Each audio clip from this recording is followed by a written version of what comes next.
नमस्कार, डिकोडिंग 24/7 में आपका स्वागत है। मैं हूँ राकेश त्रिपाठी। दुनिया बड़ी तेजी से बदल रही है। कब क्या हो जाए कुछ नहीं कह सकते।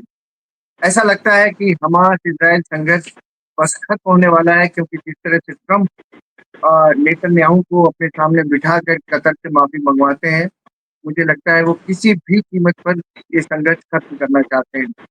तो इन सब चीज़ों पर चर्चा करने के लिए हमारे साथ हैं मशहूर स्ट्रैटेजिस्ट कमांडर सुदर्शन चक्रपाणी जी। कमांडर साहब, आपका स्वागत है। नमस्कार राकेश जी, जय हिंद जय भारत। जय आपके हिंद साथ सर। बैठ के डिकोडिंग 24/7 में बड़ा मजा आता है, बड़ा आनंद मिलता है आपसे बात करके और आपके जरिए श्रोताओं से बात करके। लेकिन हाँ, कई एक बना बहुत बढ़िया बंदे ने कहा था कि कई बार ऐसा होता है कि दशकों तक कुछ नहीं होता और कभी कभी दशकों के जो एक्टिविटीज होते हैं वो एक हफ्ते में हो जाते हैं। और एक हफ्ते में यही हो जाए। चीज आप देख रहे हैं पिछले कुछ हफ्तों में हो रही है। दशकों के जियोपॉलिटिकल समीकरण बदल रहे हैं और बन रहे हैं। तो मुझे यही लग रहा था कमांडर साहब के अचानक ये सब होने लगा। इज़राइल जो कि अमेरिका का चिंटू है, हमारे यहाँ चिंटू आप जानते हैं, आप तो यूपी के हैं, किसको कहते हैं। और कतर उसका बहुत खास है। वहाँ अमेरिकी अड्डे हैं, सैनिक अड्डे हैं। तो कतर पर हमला किया और अमेरिका इतना नाराज हुआ कि उसने फ़ोन ट्रंप ने अपनी गोद में रखकर उनसे बात कराई और कहा कतर के हेड ऑफ द नेशन से आप माफ़ी माँगिए। तो मेरा पहला सवाल तो ये है कमांडर साहब कि क्या इस साल का नोबेल पीस प्राइज़ मिलने वाला है ट्रंप को क्या? पूरी तैयारी लग रही है। राकेश जी, जितना भी काम ट्रंप ने पिछले 8 महीने में किया है उनका, जैसे वो अर्जुन के था ना, मछली की आंख उनको दिख रही थी अर्जुन को, इनको नोबेल पीस प्राइज दिख रहा है। इसके अलावा उन्हें और कुछ नहीं दिख रहा। और यहां तक कि उन्होंने अपने ही व्हाइट हाउस के संवाददाता को बोला कि आप मेरी सिफारिश करें। हर व्यक्ति जो व्हाइट हाउस आता है, अगर उसने सिफारिश कर दी ट्रंप के नाम पे नोबेल प्राइज की, तो ट्रंप उससे बड़े खुश, और नहीं की तो उसके उसके ऊपर टैरिफ। तो ये तो चल रहा है, ये अपनी जगह पे है। लेकिन इसमें आपको देखना चाहिए, जो आपने एक दृश्य बनाया कि ट्रंप फोन अपने गोद में रखे हुए हैं और नेतन्याहू को फोन थमाते हैं और बोलते हैं आप कतर से बात करिए। मुझे याद पड़ता है कि मेरे प्रिंसिपल भी यही किया करते थे, और बेत अपने हाथ में पकड़ के कहते थे अब ये कहो वरना तुम्हें बेत पड़ी। यही चीज हुई है यहां पर भी। लेकिन आगे बढ़ते हैं। देखिए, जहां तक ट्रंप का सवाल है, उन्होंने अगर अगर नहीं, उन्होंने अपने लिए बिल्कुल सुनिश्चित कर दिया है नोबेल पीस प्राइज उन्हें मिलेगा। इसमें कोई शक नहीं हो। अब तो और भी कोई शक की गुंजाइश नहीं है, क्योंकि सबसे बड़ा युद्ध जो बहुत सालों से चल रहा है, बल्कि वो है गाजा में। उन्होंने इस युद्ध के तरफ बहुत से कदम उठाए हैं जो कि सकारात्मक रहे हैं। आप देखिए, पिछले कई महीनों से अब धीरे धीरे आपको महसूस होने लगेगा कि ट्रंप पाकिस्तान के साथ इतने ज्यादा मोहब्बत क्यों दिखा रहे थे। देखिए, ट्रंप को मालूम है कि वो अमेरिकन सैनिक तो गाजा में नहीं जाएंगे। इजरायली सैनिक के ऊपर अरब देश विश्वास नहीं करेंगे। हिंदुस्तान ही एक ऐसा देश है जो सैनिक भेज सकता है, जिसके ऊपर विश्वास करते हैं। लेकिन हिंदुस्तान का साफ रवैया है कि हम सैनिक वहीं भेजेंगे जहां पे हमको यूएन से मैंडेट मिलेगी, और यूएन से मैंडेट उनको नहीं मिल सकती तो अब इंडिया भी आउट। बचा कौन? बचा तो एक वही कटोरे वाला भिकमंगा पाकिस्तान। और पाकिस्तान तो हर चीज के लिए बेचने को तैयार है, अपने आप को बेच देगा कुछ डॉलर के लिए। इसीलिए ट्रंप ने पाकिस्तान की तरफ से वो करना शुरू किया। अब देखिए, जैसे चेस खेलते हैं, शतरंज के खिलाड़ी होते हैं, वो धीरे धीरे अपनी चाल थोड़ी इधर थोड़ी उधर, मालूम नहीं पड़ता कौन सा प्यादा कहां जा रहा है। ट्रंप ने काफी अकलमंदी से, यहां पे ट्रंप की अकलमंदी की दाद देनी पड़ेगी, अकलमंदी से अपने प्यादे आगे बढ़ाए। क्या किया उन्होंने? एक तो सबसे बड़ी प्रॉब्लम उनकी हमेशा रही है, वो है इसराइल। इसराइल ने कतर पे अटैक कर दिया। कतर पे अटैक करने का नतीजा क्या हुआ कि अरब देश जो हैं वो कहने लगे कि भाई साहब, आपका एयर बेस यहाँ पे है, सबसे बड़ा बेस यहाँ पे है, आपके वेपन यहाँ पे, आपका पेट्रियट यहाँ पे, फिर भी इजराइल ने कैसे कर दिया, क्या ये मिली भगत थी आपकी? तो अमेरिका को साफ दिखाई दे रहा था कि उसकी जो साख है वो खत्म हो रही है, अरब देश उससे नफरत करने लगे, तो उसे कुछ ना कुछ तो करना था। दूसरी बात, अरब देशों को एक समस्या है, वो है वो जानते हैं कि तेल जो है अगले दशक, मैक्सिमम अगले 15 साल में खत्म हो जाएगा। अगर तेल खत्म हो गया तो अरब देश के अंदर, खास करके सऊदी अरेबिया में और हाउस ऑफ साउद के लिए सबसे बड़े खतरे की घंटी है, क्योंकि वहां पे तो लोग फ्री में बहुत कुछ मिलने के उनको रहता है, तो उनको खत्म हो जाएगी चीज। तो अब वो क्या करते, उन्होंने अलग अलग चीजें करनी शुरू की। जैसे सऊदी अरब ने नेयोम सिटी, नई सिटी बनाने की आईमेक यहां पे पैदा होता है। आईमेक क्या है? India middle east Europe economic corridor. IMEC से सऊदी अरेबिया को बहुत फायदा, कतर को फायदा, यूएई को फायदा, इसराइल को फायदा, और सबसे बड़ा फायदा यूरोप को, और इंडिया को तो है ही। तो आईमेक आता है। तीसरी चीज, अमेरिका को चाहिए कि उसकी साख पूरे के पूरे मेडिटेरेनियन से लेके हिंदुस्तान तक बनी रहे, मिडिल ईस्ट में। ईरान के ऊपर उसने अपना पैर रखे रखा है। अब वो चाहता है कि चीन यहां पे बिल्कुल हस्तक्षेप ना कर पाए, इसलिए उसने अपने बेसेस रखे हैं, और इसीलिए उसने कतर के ऊपर, सॉरी, इजराइल के ऊपर दबाव डाला कि आप कतर से माफी मांग लें, ताकि ये एक चीज को जरा शांत कर लिया जाए। और आईमेक और गाजा को जो है, ट्रम्प तो रियल एस्टेट की तरफ देख रहे हैं। अब उनका प्लान देखिए, 20 सूत्री प्लान है, लेकिन उसमें इंपॉर्टेंट चीजें क्या है? नंबर 1, युद्ध विराम तुरंत होगा, लेकिन तुरंत के तुरंत 72 घंटे के अंदर अंदर हमास अपने बंदी जो इजरायली है उनको छोड़ देगा। इजराइल के ऊपर कोई टाइमलाइन नहीं है बंदी छोड़ने की। इजराइल के ऊपर टाइमलाइन नहीं है कि वो कब तक हम गाजा के अंदर रहेगा। जल्दी से जल्दी, सिलसिलेवार, धीरे धीरे से वो अपना पीछे हटेगा। Very good. तीसरी बात, वहां पे उन्होंने क्या कहा है कि एक पीस काउंसिल बनाई जाएगी, जिसमें अमेरिका होगा, यूरोपियन देश होंगे, अरब देश होंगे, और इसके नेतृत्व कौन करेगा? Donald J Trump. तो उन्होंने अपने ऊपर कब्जा कर लिया, अपना प्यादा खड़ा कर दिया, टोनी ब्लेयर, कि भाई वो तो वही करेगा जो वो कहते हैं। टोनी ब्लेयर, आप याद करिएगा, जब जो इराक का युद्ध हुआ था, टोनी ब्लेयर तो अमेरिका के साथ पूरा खड़ा था, जबकि कोई वेपन्स ऑफ मास डिस्ट्रक्शन नहीं थे। तो टोनी ब्लेयर, और फिर उन्होंने क्या कहा, एक इनिशियल स्टेबलाइजिंग फोर्स बनाई जाएगी, international stabilizing force, ISF. ISF में कौन जाएगा? अब आईएसएफ में जो भी जाएगा वो होगा हमास और इजरायली फोर्स के बीच में। यहां पे कौन है आपके निगाह में, मुझे बताइए, जो मरने को तैयार है, जो अपने बंदों को है ना कहेगा चाहिए भैया आप 72 खजूर के पास चले जाएं?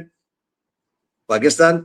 इसीलिए पाकिस्तान, और इसीलिए सारा का सारा नाटक खेला गया है। वो है बाईपास, वो है ना, अलग से साइड में पटाखे जो बज रहे हैं, वो आ जाता है आपका क्रिप्टो करेंसी, वो आ जाता है आपका जो कहलाता है रेयर अर्थ, ये सारी चीजें साइड शो है। मेन शो तो ये है पीस प्राइस और गाजा। मैं कमांडर साहब ये कह रहा था कि बल्ले बल्ले तो हो गई इनकी ट्रम्प की, लेकिन नेतन्याहू का कद छोटा हुआ क्या? ऐसा कभी हुआ नहीं था। नेतन्याहू भी बड़ा सॉलिड नेता है, और ऐसे माफी मांगना, वो भी कह के कि चलो माफी मांगो या फोन करो चलो, तो उनका कद छोटा हुआ है क्या? मुझे नहीं लगता राकेश जी उनका कद छोटा हुआ है। देखिए, नेतन्याहू क्या चाहते थे? हमास पूरी तरह से ध्वस्त हो जाए, ये प्लान यही तो है। हमास अपने वेपन छोड़ देगा, हमास के नेता को फ्री पास दिया जा रहा है, आप गाजा से बाहर चले जाए। गाजा रिकंस्ट्रक्शन में जो पीस काउंसिल बनेगी, सब कुछ होगा, उसमें हमास की कोई भूमिका नहीं होगी। तो मतलब आपने हमास को तो अलग कर दिया, अलग थलग कर दिया। हमास को आपने डिस्ट्रॉय कर दिया और इजराइल बड़ा खुश कि यार हमने हमास को डिस्ट्रॉय कर दिया बिना हमारे ज्यादा कुछ किए हुए, क्योंकि अमेरिका करने को तैयार है। इसमें देखिए इजराइल की पांचों उंगलियां घी में और सर कढ़ाई में, एक सॉरी बोलने से क्या फर्क पड़ता है? कुछ किया तो है नहीं, सॉरी तो बोला है। ये ये प्रैक्टिकली पॉसिबल है क्या कमांडर साहब? इतने दिनों का संघर्ष है, सालों का, पता नहीं कितने साल का, और अचानक ऐसा जो 20 सूत्री कार्यक्रम है इनका, ट्रंप का, तो क्या आपको आपको लगता है प्रैक्टिकल है, ये फॉलो हो जाएगा क्या? राकेश जी, नेतन्याहू ने यहीं पे ट्रंप का इक्का खेला हुआ है। नेतन्याहू हमास को जानते हैं, वो उनको पता है, पूरी अच्छी भली भांति पता है कि हमास ये एक्सेप्ट नहीं करेगा। हमास भाई होस्टेजेस कहां से छोड़ेगा? सुनने को तो यही आता है कि होस्टेजेस में से कोई भी जिंदा नहीं है। तभी तो पिछले हर बार जो भी पीस डील होती थी हमास पीछे हट जाता था कि कहां से लाएगा हॉस्टेज छोड़ने के लिए। अब वो बोल भी नहीं सकता, तो उसके गले में वो हड्डी है, हमास मानेगा नहीं। अगर हमास नहीं मानेगा, ट्रंप तो फिर भी जीत गए। तो उन्होंने बोला देखो हमने तो पूरी कोशिश की है, पूरा मसौदा तैयार है मेरा, मैं सब करने को तैयार हूं। हमास नहीं कर रहा, और अरब देश के पास एक अच्छा ना पता मिलता है उनको कि वो कह सकते हैं कि साहब देखिए हमने भी कितनी कोशिश की फिलिस्तीन के बारे में, इसराइल के बारे में, अब हम और से ज्यादा नहीं बर्दाश्त कर सकते, हम इसराइल को खुली छूट दे देते हैं।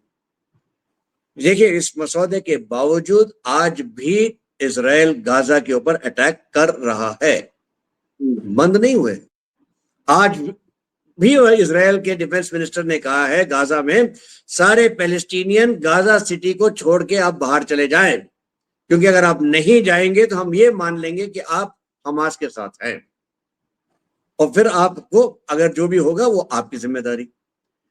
तो ये तो इसराइल के लिए तो बिल्कुल साफ है शीशा, चित मैं जीता पट तुम्हारे। और जहां तक ट्रंप का सवाल है, चित मुझे मिल गया नोबेल प्राइज, और पट नोबेल प्राइज अपने आप मेरे गले में आ जाएगा। तो इसमें ट्रंप को अपना नोबेल नुकसान प्राइज मिलता है। इसमें नुकसान किसका है? पैलेस्टीन, हमास, गाजा, अरब देश, पाकिस्तान। ये अजीब सी नुकसान तो यही है। कहानियां हैं, ये अजीब सी कहानियां हैं कमांडर साहब। पाकिस्तान को बुला के डिनर करते हैं, लंच करते हैं ट्रंप, और उसके बाद उनको मुनीर और शाहबाज उनकी खूब तारीफ करते हैं, दुनिया भर में तारीफ कर रहे हैं, यूएन में भी तारीफ कर रहे हैं, दोनों एक दूसरे की तारीफ कर रहे हैं, और उसके बाद उनको ऐसे अकेला छोड़ दे रहे हैं, उनको और अरब देशों को। तो इसकी आप समझते हैं कि मजम्मत होगी इसकी तो दुनिया में हर लेवल पे, कि देखो कैसे बेवकूफ बना रहे हैं, इसकी तो मजम्मत होगी ना। देखिए इससे है ना पाकिस्तान के अलावा बाकी सबको एक एग्जिट स्ट्रेटेजी मिल रही है। अरब देशों को सबसे ज्यादा सबसे बढ़िया एग्जिट स्ट्रेटेजी मिल रही है, क्योंकि देखिए अपने ही पॉपुलेशन को वो ये नहीं कह सकते कि हम फिलिस्तीन के साथ नहीं खड़े हैं, नहीं तो वहीं पे उनके इंटरनल बगावत हो जाएगी।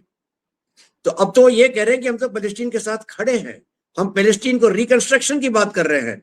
और ट्रंप ने ये भी मान लिया, और खास करके ये भी बोल दिया नेतन्याहू ने कि आपको गाजा छोड़ने की जरूरत नहीं है, आप गाजा में रहिए, गाजा पट्टी में, हम आपके साथ आपके लिए काम करेंगे। क्या काम करेंगे? रिकंस्ट्रक्शन। रिकंस्ट्रक्शन का मतलब क्या है? जो अभी है वो सारा तोड़ा जाएगा, सारा तोड़ा जाएगा तो क्या होगा? जो टनल्स हैं, जो हथियार है, वो सब तो खत्म हो गए, हमास को आपने निरस्त कर दिया। पैलेस्टीन अरब देश में तो यही चाहते हैं।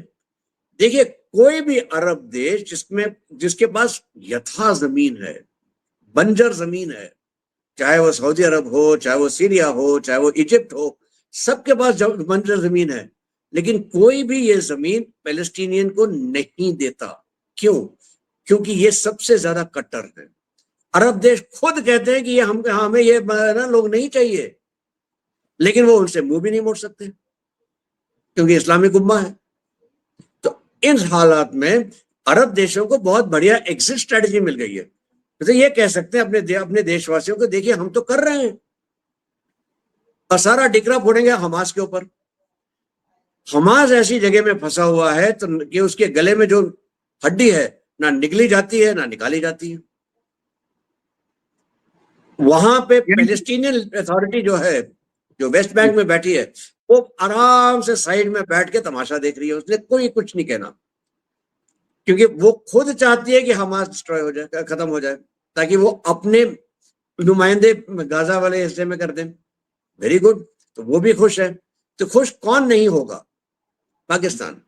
इसीलिए देखिए पाकिस्तान के जो वाइस प्रेसिडेंट हैं, जैसे ही मुल्ला मुनीर और शहबाज शरीफ अमेरिका से निकले, वो कहां गए? पाकिस्तान ना, गए हैं इंग्लैंड, लंदन में। क्यों? वो जानते हैं कि इंग्लैंड पाकिस्तान जाएंगे तो वहां पे उनकी थूथू होगी, वहां पे पिटाई होगी उनकी। वहां पे वाइस प्रेसिडेंट ने कह दिया है कि साहब हम तो ये सब मानते नहीं है, ये हमने जो मसौदा एक्सेप्ट किया था ये उससे विपरीत है। तो पाकिस्तान कोशिश कर रहा है किसी ना किसी तरह से इधर उधर हो सके, लेकिन साफ है कि प्रेसिडेंट ट्रंप ने मुनीर और शहबाज को अपने दाएं बाएं खड़ा करके अनाउंसमेंट की कि पाकिस्तान हमारे गाजा रिहैबिलिटेशन प्लान के साथ पूरी तरह हमारे साथ खड़ा है। तो पाकिस्तान यहां से पीछे नहीं हट सकता। सबसे बड़ा लूजर तो यहाँ पे पाकिस्तानी होगा। लेकिन अगर ये हो जाता है कमांडर साहब, तो ये तो बहुत बड़ी अचीवमेंट होगी सचमुच ट्रम्प की। बिल्कुल, बहुत बड़ी अचीवमेंट होगी। इसमें देखिए, बाकी सब छोड़ दीजिए, सिर्फ रिकंस्ट्रक्शन गाजा के अनुमान लगाया जाता है $200 बिलियन का कॉन्ट्रैक्ट्स होंगे। $200 बिलियन। इजराइल के जो एम्बेसडर हैं नई दिल्ली में, उन्होंने कहा हिंदुस्तान एक बहुत अहम भूमिका निभाएगा रिकंस्ट्रक्शन में। तो कॉन्ट्रैक्ट हमारे पास भी आएंगे, हमारे पास कॉन्ट्रैक्ट आएंगे, हमारी जीडीपी बढ़ेगी, हमारी अर्थव्यवस्था बढ़ेगी, रॉकेट वैसे ही है और रॉकेट बनेगी। हमारे लिए तो ये विन विन है। और ये मत भूलिए, इस सब में अगर कोई विनर बन रहा है, ट्रंप को तो आप छोड़ दीजिए, ट्रंप को तो अपने विक्ट्री मिल गई, नोबेल प्राइज। इसमें विनर है इजराइल और इंडिया, क्योंकि इजराइल और इंडिया की जो पार्टनरशिप है अब ये और गहरी होगी। अभी तक स्ट्रेटेजिक थी, ऑपरेशनल होगी। आईमेक दोनों के लिए बहुत फायदेमंद चीज है। और आईमेक का पोर्ट कौन सा है? हाइफा।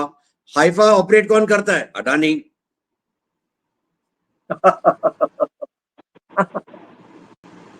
राकेश जी, इसमें एक चीज और मैं ऐड करना चाहता हूं, वो है, देखिए इजिप्ट के हाथ में स्वेज कैनाल है।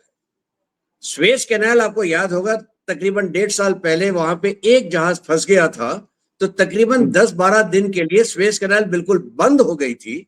और उसके बाद जो है काफी अर्थव्यवस्था, काफी ट्रेड, काफी ट्रांसपोर्टेशन में बाधा आई थी, सप्लाई चेन्स बढ़ गई थी। एक पुराना आइडिया हमेशा रहा है कि स्वेज कैनाल का एक ऑल्टरनेट कैनाल बनाई जाए, जो जाएगी सिनाई पेनिनसुला के थ्रू और इजराइल से स्टार्ट होगी और इजराइल के एलियट पोर्ट जो है रेड सी में, वहां निकलेगी। अगर ये बन जाती है तो इजिप्ट का जो दबदबा है पूरे ट्रेड में, एशिया और इंडियन ओशन से मेडिटेरेनियन के बीच में, वो खत्म हो जाएगा। अगर वो खत्म हो जाता है तो आप ये देखिए इजराइल का महत्व और बढ़ जाएगा। और ये मत भूलिएगा, नेयोम सिटी कहां आ रही है? नेयोम सिटी आ रही है ऐसी जगह में जहां पे इस नहर से जो फायदा होगा वो सऊदी अरब को भी होगा। तो सऊदी अरब के भी मारे न्यारे, सऊदी अरब भी खुश। ठीक है, सऊदी अरब और इजिप्ट के बीच में जरा बहुत तनातनी हमेशा रहती है कि इस्लामिक उम्मा का लीडर कौन।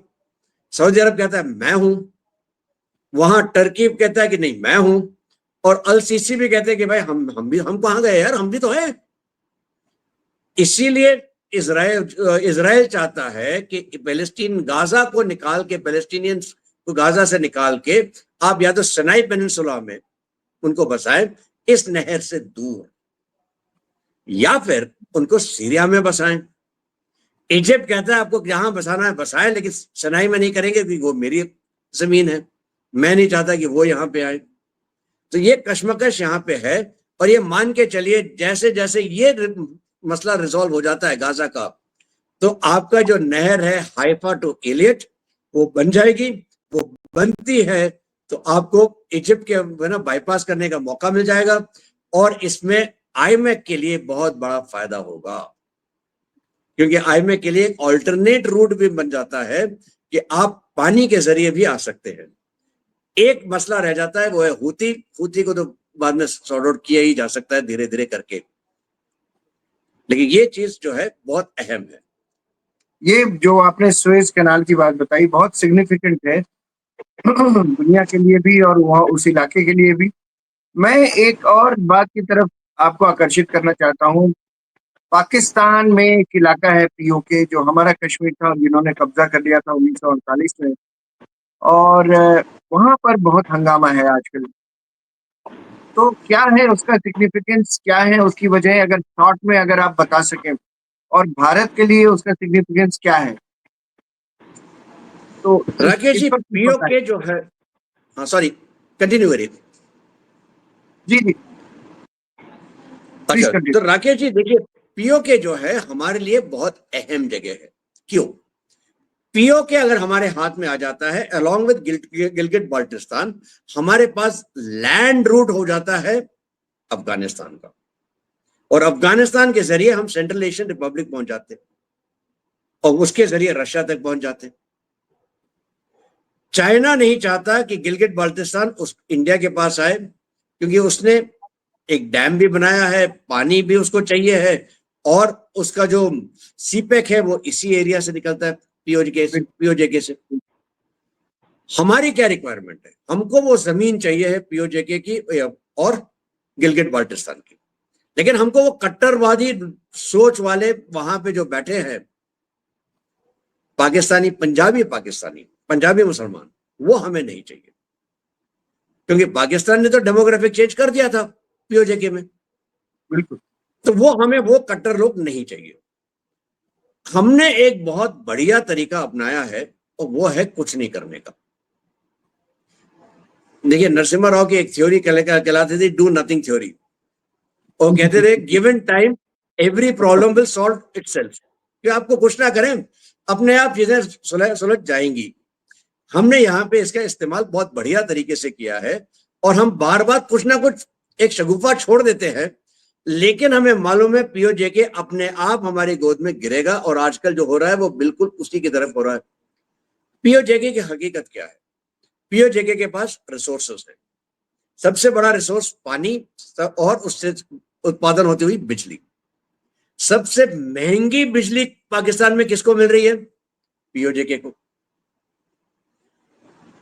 बनस्पत उन्हीं का पानी, उन्हीं के जगह में डैम, वहीं पे उत्पादन होता है, और सबसे महंगी बिजली उनके पास है।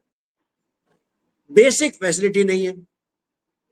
यहां तक कि रिप्रेजेंटेशन जो उन्हीं का पार्लियामेंट, उन्हीं का जो असेंबली है, उसमें भी 20 सीट उन्होंने रखी हैं कि हमने इंडियन जिसको इंडियन ऑक्यूपाइड कश्मीर कहते हैं, उनके लोगों को डालने के लिए। और वो इंडियन ऑक्यूपाइड कश्मीर के कौन लोग होते हैं? पाकिस्तानी एडमिनिस्ट्रेशन के, आर्मी से, वो लोग जो मानेंगे नहीं जो भी पीओजेके वाले लोग कहते हैं। तो एक तरह से उनके ऊपर हुकूमत चलाने का ये बहुत बढ़िया तरीका है। इसीलिए वहां पे बार बार ये कुछ ना कुछ होता रहता है।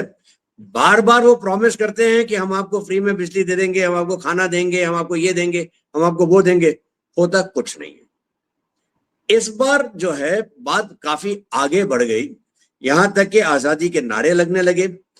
जो पाकिस्तानी आर्मी के या रेंजर्स वहां पहुंचे, उनको पीठ के गधों के ऊपर बैठा के उनको उनकी नुमाइश की गई, यहां तक कि गोलियां भी चली हैं। तो बात बढ़ती जा रही है, और हमें विश्वास होना चाहिए कि हमारे पास तो लैंड रिकॉर्ड्स अभी भी हैं, 1947 से लेके उसके लैंड रिकॉर्ड हैं। तो हम कभी भी ये कह सकते हैं कि भाई जो ओरिजिनल पीओजेके का नागरिक है वो यहां रहे, बाकी सब के सब आप पाकिस्तानी हैं, अब अपने अवाम में, अपने मुल्क में वापस चले जाए। तो ये तो हमारे अंदर, हमारे पास एक अच्छा हथियार है। कब इस्तेमाल करेंगे वो वक्त बताएगा, और इतना तो विश्वास रखिए, आप और हम जरूर देखेंगे पीओजे के हिंदुस्तान में उसका विलय होगा। आप और हम जरूर बस देखेंगे। आखिरी सवाल है कि क्या इस तरह के विद्रोह या इस तरह का हंगामा सिंध और बलूचिस्तान में भी, बलूचिस्तान में तो चल ही रहा है, सिंध, बलूचिस्तान, खैबर पख्तूनख्वा, ऐसे इलाकों में भी क्या मुमकिन है आगे आने वाले टाइम में? देखिए हर जगह हो रहा है। बलूचिस्तान में तो आपको पता ही है, खैबर पख्तूनख्वा में तो पाकिस्तान के ही असेंबली में, सॉरी नेशनल असेंबली में उन्हीं के सेनेटर्स ने कहा है कि वहां पे पाकिस्तान की हुकूमत नहीं चलती, पाकिस्तानी आर्मी वहां पे है ही नहीं, चाहे वो खैबर पख्तूनख्वा में हो चाहे वो बलूचिस्तान में हो। जी जो जो सिंध में आए जो ये थे मुहाजिर, एमक्यू मुहाजिर कौमी मूवमेंट ने अपने आप पहले ही एक रिवोल्ट बैनर को खोल रखा है। पानी की किल्लत सिंध में सबसे ज्यादा है क्योंकि पानी पंजाब रोक लेता है। यहां तक कि इंडस नदी का जो पानी है वहां पे खारा पानी इंडस नदी सिंध में काफी अंदर तक आ गया है, तो उनके जो खेत है वो तो खराब हो गए। मुझे याद है जब हम नेवी में थे और सबरी में जाते थे और इंडस के पास पास जाते थे तो मालूम पड़ता था कि आप इंडस के पानी में आ रहे हैं, क्योंकि सडनली सैलिनिटी चेंज हो जाती है, क्योंकि बढ़ फ्रेश जाती वाटर वहां पे ज्यादा हो जाता है। लेकिन आज की तारीख में वो सच नहीं है। तो अगर पानी की किल्लत है, सिंध और पंजाब में लड़ाई चली रही है, सिंध में उनकी जो असेंबली है उन्होंने एक रेजोल्यूशन भी पास किया था कुछ महीने पहले पंजाब के खिलाफ, तो ये तो चल ही रहा है। मुझे लगता है पाकिस्तान के चार टुकड़े होंगे, एक होगा खैबर पख्तूनख्वा, एक होगा बलूचिस्तान, एक सिंध, और बचेगा पंजाब। केपीके चलिए को मैं आप ये पीओजे तो आप इंडिया के अंदर मान लीजिए, चलिए इसमें कमांडर साहब, सारा हमेशा पैसा की सिंध तरह, ही है। कमांडर साहब हमेशा की तरह मैंने देखा और बहुत एंजॉय करता हूँ कि आप कैसे बड़ी से बड़ी समस्याओं को कैसे छोटे में निपटाते हैं और समझा देते हैं, जैसे ब्लैक बोर्ड पर समझाया जाता है और कोई टीचर बताता हो छात्रों को कि दुनिया की समस्या क्या है। बहुत बहुत शुक्रिया सर, आपने समय निकाला हमारे लिए। बहुत बहुत धन्यवाद। बहुत बहुत धन्यवाद राकेश जी। जय हिंद, जय भारत।